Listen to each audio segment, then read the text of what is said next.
Namasté. Bienvenue à toi sur la chaîne Bogoro Mario. Aujourd'hui, nous allons parler des bases émotives de l'ego. Nous savons tous que l'ego se développe vers l'âge de 2 à 3 ans, durant l'enfance. L'ego, c'est ce sentiment du moi, d'être quelqu'un, d'être une personnalité. C'est le concept du moi. Mais l'ego n'a aucune base réelle. Il est une illusion, une image mentale seulement. C'est super important de bien comprendre ce point. L'ego n'a aucune base réelle. Je ne peux pas aller m'acheter un nouvel ego au magasin et changer complètement ma nature. Ma nature, certes, peut se transformer, l'ego peut prendre différents visages, et il en prend d'ailleurs plusieurs tout au fil de nos relations humaines, tout dépendamment des circonstances, des gens, des événements. Mais l'ego demeure toujours un masque. Comment portaient les comédiens au temps de la Grèce antique, par exemple. Ils portaient un masque et jouaient un personnage. C'est un peu ce qui se produit avec nous. Nous jouons un personnage qui n'est uniquement qu'une illusion, qu'un rêve, qu'une image mentale, qu'une conception. Mais c'est aussi l'ego. Et dans l'ego que se développe la base émotive de notre vie et de notre être. Et de là, l'affectivité. Car l'affectivité naît de l'émotion.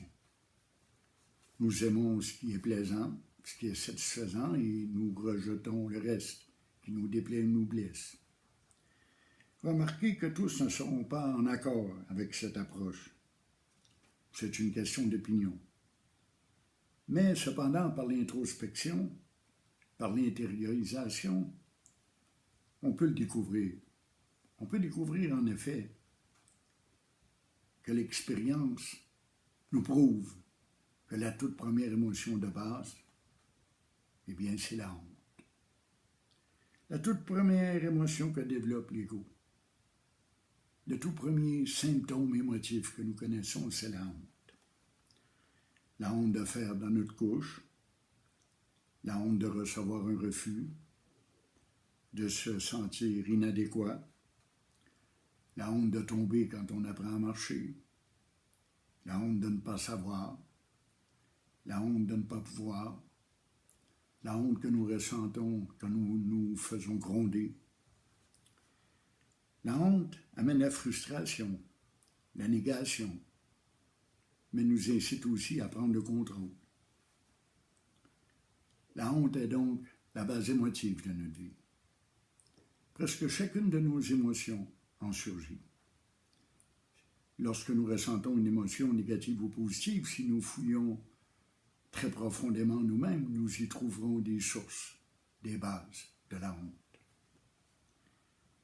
Puis, après la honte, vient le rejet, l'abandon. L'abandon qui crée le sentiment de solitude que nous considérons généralement négativement. Solitude qui pour d'autres peut devenir un lieu de refuge et d'isolement. Solitude également qui peut nous apporter des souffrances comme l'ennui. La mère refuse de donner le sein. Elle nous enlève la suce ou la doudou qui nous réconfortait. De là naissent ces autres émotions. Peur, colère, culpabilité. On peut tous les nommer. Ils ont tous pour base la honte et le rejet. Mais par-dessus tout, naît la dualité, le sentiment de séparation. Il y a ma volonté et celle de ma mère qui est contraire. Il y a moi et les autres. J'ai pouvoir sur moi, un pouvoir limité quand même, mais je n'ai pas de pouvoir sur les objets qui m'entourent, ou du moins qu'un pouvoir limité. De là naît ce sentiment de dualité, par la comparaison, par le jugement, par le raisonnement. C'est ainsi que naît ce sentiment de séparation. Il y a moi et les autres, ils sont plaisants ou menaçants. Tout est alors catégorisé, en bien, en mal, en beau, en laid, en petit, en grand. Toute notre vie se base sur cette dualité. Plaisir et souffrance surtout. Nous peignons un portrait de nous-mêmes. Nous essayons de fuir la souffrance et de gagner le plaisir et la satisfaction. Cet ego peut devenir démesuré. On peut devenir totalement fou dans cet ego, à essayer de le satisfaire. Le problème, nous dit-on en psychologie, c'est d'avoir un ego faible, une faible estime de soi. Mais avoir une haute estime de soi et s'aimer soi-même, c'est quoi? C'est aimer une illusion, une image, un concept. Tous les autres types d'émotions ne sont que des dérivés de la honte et du rejet. Ces deux-là sont la base de tout le reste. Dès lors, l'ego a pour mission de nous défendre, de nous prévenir de ces émotions déplaisantes et de rechercher des émotions que nous considérons plaisantes, bonnes, acceptables. Le caractère se développe ainsi. Satisfaire, défendre, protéger le moi, le petit moi, l'image qu'on a de soi. L'idée en spiritualité n'est pas de corriger nos défauts de caractère. De nombreuses religions nous enseignent à devenir des saints, à nous corriger, à suivre une discipline spirituelle dans le but d'atteindre des vertus supérieures, des qualités supérieures. Évidemment, il faut être un bon être humain pour cheminer spirituellement. C'est sûr qu'il y a une éthique de vie, on peut dire autrement. Cependant, le but n'est pas de développer un nouvel ego meilleur, plus sain, plus fin, plus gentil, plus accommodant. L'idée n'est pas de transformer le dessin qu'on a créé, mais plutôt de l'effacer, de le faire disparaître complètement. L'idée en spiritualité n'est pas de corriger nos défauts, je le répète encore, elle est plutôt d'éliminer la source de ces défauts, c'est-à-dire l'ego. Quand on élimine l'ego, il ne reste plus rien. C'est rien, c'est Dieu, c'est divin, c'est le soi. C'est la béatitude. Ce chemin est long et pénible. On ne doit pas se le cacher. Il faut beaucoup d'audace et de ténacité pour cheminer spirituellement. Il ne faut pas croire que le simple fait d'écouter une vidéo ou de lire un livre sur le sujet fait de nous des êtres réalisés. Cela demande du temps, de la digestion. On doit apprendre, on doit s'en convaincre, et on doit rendre réelle la vérité qu'on a appris.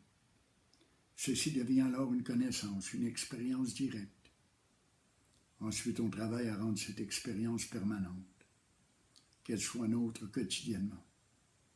Le truc est simple. Il suffit de s'oublier soi-même, de se nier, d'exterminer cet ego, de s'en débarrasser avant qu'il se débarrasse de nous. Qui va gagner? Voilà la question. Le travail, c'est de défaire l'ego, et non pas de faire le soi. C'est de découvrir l'ego. Enlever l'ego, et il ne reste que Dieu. Ce chemin est souvent pavé de larmes, comme j'ai dit. Il ne faut pas s'en faire avec ça. Ce n'est pas quelques larmes, de plus ou de moins, qui peuvent nous rendre malheureux. Au contraire, les larmes, c'est toujours une libération. C'est une façon d'exprimer le trop-plein.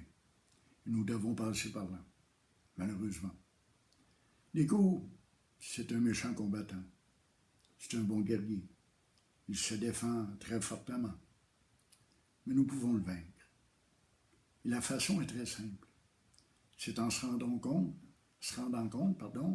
de son inexistence. Il n'est qu'une illusion, une image mentale, une conception que nous avons. L'ego n'est pas. L'ego n'existe pas. Il n'existe que dans notre esprit, dans notre tête. Les autres voient probablement différemment ce que nous croyons être. Et cela fait partie d'ailleurs des concepts de notre ego.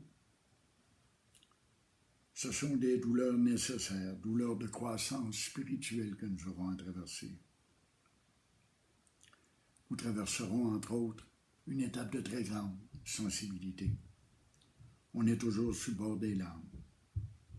Anciennes émotions referont surface, des mémoires. Se débarrasser d'ego, c'est se débarrasser aussi de toutes ces émotions accumulées, enfouies, refoulées, refusées. Elles peuvent être nombreuses et pénibles, mais on doit passer par ce chemin. On doit se débarrasser de ces mémoires. On doit se débarrasser de tout ce complexe, corps, mental, émotion. On ne peut pas se détacher de son corps, sortir de son corps, c'est pas ça l'idée. Mais l'idée, c'est de se rendre compte que ce n'est qu'une illusion. Il y a effectivement un corps, il y a un mental, il y a des émotions, mais ce n'est pas ce que je suis. Je suis le soi, celui qui est témoin de ce corps, de ce mental et de ses émotions. Si je peux percevoir le corps comme je le perçois, c'est qu'il est un objet parmi d'autres objets. Je peux percevoir un arbre, je peux percevoir ma main, je peux percevoir ma respiration ou ma digestion. Donc, c'est que je ne suis pas ce corps, ce mental, ces émotions, cet arbre, cette nature.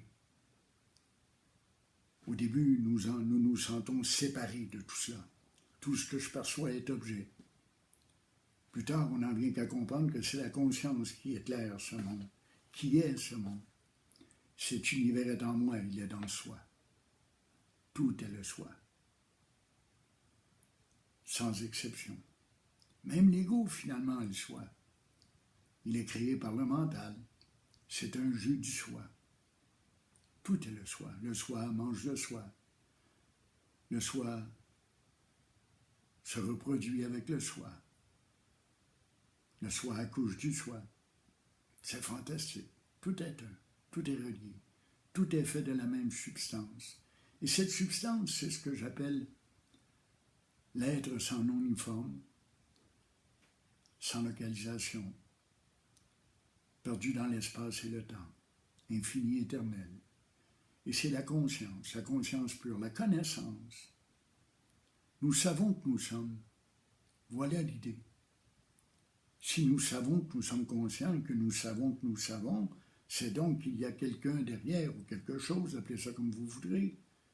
C'est donc qu'il y a derrière une autre conscience.